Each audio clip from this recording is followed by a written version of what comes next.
Ayan, kung hanap ninyo ay molder na maganda at quality ang gawa, dito na kayo sa Jim Hardware ang Kukulamber ang Concrete Products, Balulang Brands. Jim Hardware ang Kukulamber Concrete Products, Kanituan Brands. Yan po ang mga Facebook page natin, Tripoli and Ape Kukulamber. Sige, bira.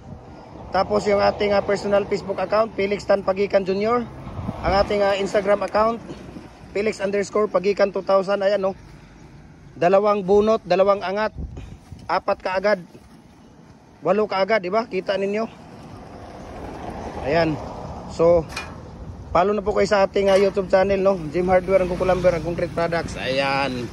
Yan po ang ating YouTube channel. Okay, so kitang-kita ninyo naman mga idol, di ba? Basa pa na siguro dong. Okay lang yan, hindi man nakadikit. Ayan. So 15 to 18 minutes pwede na nating tanggalin yung ating molder, di ba? Wala stick, amazing. Really amazing. Di ba? Kita mo naman idol, oh. Really amazing. 15 to 18 minutes pwede nang tanggalin natin yung ating molder.